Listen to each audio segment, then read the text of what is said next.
Alors un chapitre assez court pour terminer, donc dernier chapitre, on va parler encore d'un test d'hypothèse, le test du qui 2. Donc ça, c'est un test qui permet de tester l'hypothèse que les valeurs mesurées dans la population sont distribuées selon une certaine loi binomiale, normale, loi de Poisson, qui est décrite dans l'énoncé. Pour expliquer de quoi il s'agit, je vais prendre un exemple très simple, mais qui illustre vraiment bien l'objectif du test du qui 2. J'ai un dé et je souhaite savoir s'il est équilibré. Alors, comment on fait pour ça? Il y aurait un raisonnement physique, mais qui n'est pas faisable en pratique. Pour savoir si un dé est équilibré, vraiment de le disséquer, de l'analyser très finement pour vérifier qu'à aucun endroit du dé, il y ait de zones plus denses que d'autres. Donc ça pourrait être un raisonnement physique. On mesure, je ne sais pas comment, mais on mesure toutes les parties du dé pour vérifier qu'elles sont bien réparties et que les masses sont réparties de manière vraiment symétrique. Ça, c'est de la physique. Si vous savez faire, tant mieux. Si vous ne savez pas faire, il vous reste les probabilités. Donc, comment on peut faire quand on veut tester si un dé est équilibré? On peut faire des essais, le lancer. Évidemment, si vous le lancez juste un petit nombre de fois, si vous le lancez 6 fois, vous pouvez avoir des dés parfaitement équilibrés qui ne vont pas vous donner 1 une fois, 2 une fois, 3 une fois, 4 une fois, 5 une fois et 6 une fois. On sent bien que pour que notre test ait une certaine validité, il faut le lancer un grand nombre de fois. J'ai pris un exemple, j'ai réellement fait ça. J'ai jeté 100 fois un dé, qui a priori pour moi était équilibré, et j'ai obtenu ces valeurs-là.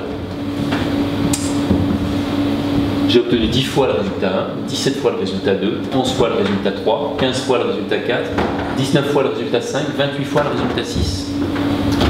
Le dé est-il équilibré? Évidemment, en théorie, combien on aurait dû obtenir de résultats à chaque fois?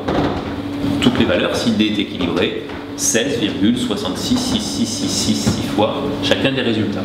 Donc ça, c'est impossible, tout bêtement.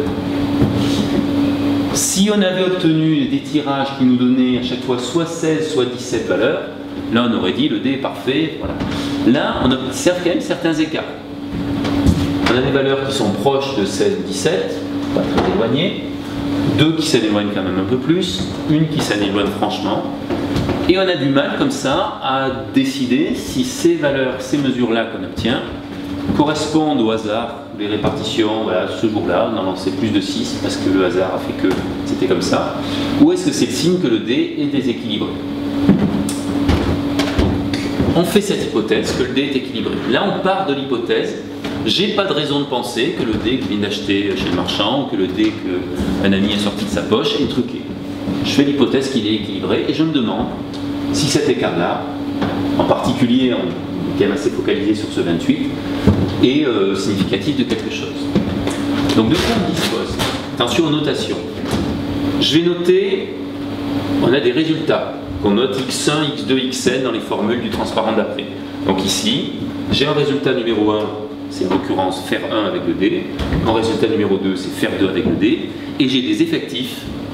J'ai fait 10 fois le résultat 1, n1 c'est 10 pour le résultat x1, n2 c'est 17, j'ai fait 17 fois le résultat 2, et ainsi de suite. On peut raisonner en termes d'effectifs ou en termes de fréquence. J'ai fait en sorte dans cet exemple que les calculs tombent juste, donc il y a 100 tirages, dans 10% des cas, 10 fois sur 100, j'ai fait le résultat 1, c'est ma fréquence 1. Dans 17% des cas, le résultat 2, et ainsi de suite. On veut comparer ces données, donc ces fréquences en particulier, à la loi théorique qui nous dit, pour un dé équilibré en probabilité, chacun des résultats a la probabilité 1/6, ce qui fait donc 0,1667. Je vais parler donc de ces probabilités ou de ce que j'appelle effectifs théoriques entre guillemets. C'est quoi les effectifs théoriques? C'est la multiplication des probabilités par l'effectif. Donc c'est ce que je disais tout à l'heure. En théorie, on aurait dû avoir, avec un dé équilibré, parfait, avec des résultats parfaits, 16,67 fois chacun des résultats si on tire au dé 100 fois. On sait que c'est parfaitement théorique, ça n'arrivera jamais, mais on veut comparer ça. Est-ce que nos valeurs 0,1, 0,17, 0,11, etc. s'écartent des valeurs 0,1667 ou est-ce que nos effectifs 10, 17, etc. s'écartent des effectifs théoriques 16,67? Et ce qu'on va faire, c'est d'établir une formule unique, un nombre unique, qui, s'il est petit, nous dira qu'il n'y a pas de problème, l'hypothèse, on va l'accepter. S'il est trop grand, va nous amener à refuser l'hypothèse. Donc je réécris l'hypothèse. L'hypothèse, c'est que les probabilités théoriques correspondent aux fréquences mesurées sur l'échantillon. J'aurais pu aussi noter les effectifs théoriques correspondent aux effectifs mesurés. On se fixe un risque. De nouveau, ce risque-là, c'est pas vous qui allez le fixer. En général, dans les exercices, ça sera 5% ou 1%, il vous sera donné. Je parlerai après de ce nombre nu et je passe directement à cette formule. On a une formule, je n'explique pas l'origine, mais si vous regardez cette formule-là, qu'est-ce que vous obtenez au numérateur? Vous obtenez l'écart entre les effectifs et les effectifs théoriques ici. Là, vous obtenez l'écart entre les fréquences et les probabilités. Alors, il se trouve que cet écart est élevé au carré et ramené aux valeurs théoriques. Élevé au carré et ramené aux valeurs théoriques. Donc, il faut comprendre ça comme une sorte de moyenne, quelque sorte. Et qui va avoir quel type de... Enfin, quelle valeur? Dans un monde parfait où les dés feraient exactement ce qu'on attend d'eux sans hasard, un dé équilibré nous donnerait une fois sur 6 chacun des résultats, ces nombres-là seraient nuls. L'effectif théorique qui est là et l'effectif sur l'échantillon, voilà. Un bon dé bien équilibré, ces valeurs-là seront proches de 0. Donc le qui2 observé, ce que je note, qui au carré, petit o pour observer, le qui2 observé sur notre échantillon, on sent bien que si le dé a des résultats très proches des fréquences, théoriques, va valoir presque 0, et sinon, il va augmenter. Et on va se fixer une limite. Qu'est-ce qui va nous permettre de fixer une limite? Une table, la dernière des tables dont on va parler, la table de la loi du qui2. Cette table-là, c'est comme la loi de Student, il y a ce qu'on appelle des degrés de liberté qui correspondent à un nombre nu, donc j'en parle maintenant. Alors attention, ce nombre nu, lettre grecque, c'est égal à k-1 en général, ou k-2 dans certains cas, que représente k, le nombre, on le voyait pas ici, le nombre de résultats possibles, le nombre de classes dans lesquelles on range les résultats possibles. Donc pour un dé à 6 faces, nu, ça va être k-1. Pourquoi? Je teste une loi qui n'est pas une loi binomiale, qui n'est pas une loi de Poisson, qui n'est pas une loi normale. C'est la loi équi-répartie, discrète équi-répartie. K ici, pour un dé à 6 faces, c'est 6. Il y a 6 résultats possibles. Donc nu vaudra 6 moins 1, 5. Si vous me répondez que nu vaut 6 ou que nu vaut 4, parce que vous n'avez pas bien lu cet énoncé, c'est faux, c'est faux partiellement, mais c'est pas dramatique. Par contre, il ne faut absolument pas confondre, d'autant plus moins que je n'ai pas du tout expliqué d'où vient cette règle. Donc nu, c'est presque le nombre de classes, c'est à retenir. Nu, ce n'est absolument pas la taille de l'échantillon. Si vous prenez ici nu égale 100 ou nu égale 99, là il y a un problème, vous allez obtenir déjà des résultats complètement faux, et puis vous n'avez pas compris le principe. Le nombre de degrés de liberté correspond au nombre de classes, moins 1, moins 2, ne correspond pas à la taille de l'échantillon. Donc je reprends, j'ai un dé à 6 faces, je fais une expérience, je fais par ailleurs les calculs de probabilité théorique, je trouve une valeur qui2 observée. Je calcule le nombre de degrés de liberté et je regarde dans la table du qui2 avec ce nombre-là de degrés de liberté, pour la probabilité alpha qui a été fixée initialement, une valeur C2. J'obtiens un nombre qui2, une valeur C2. Si qui2 est plus petit que cette valeur C2, ça veut dire que mon qui2 est assez petit pour qu'il n'y ait pas de raison de refuser l'hypothèse. On va l'accepter si le qui2 est plus petit que C2.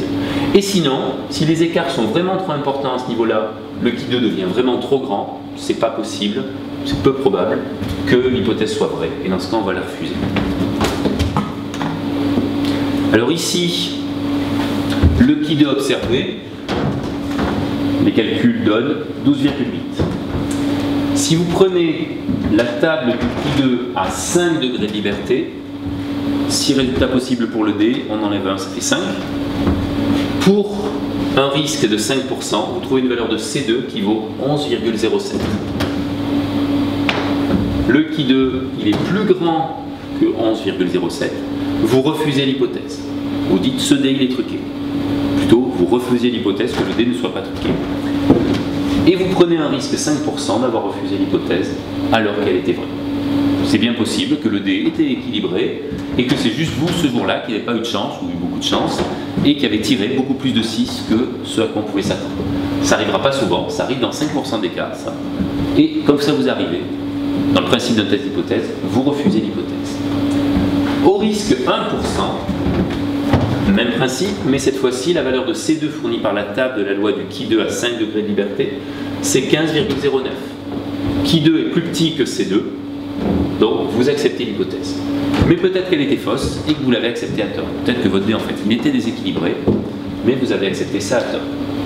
Alors ça peut paraître un peu bizarre d'avoir une réponse qui varie en fonction du risque. Mais c'est normal.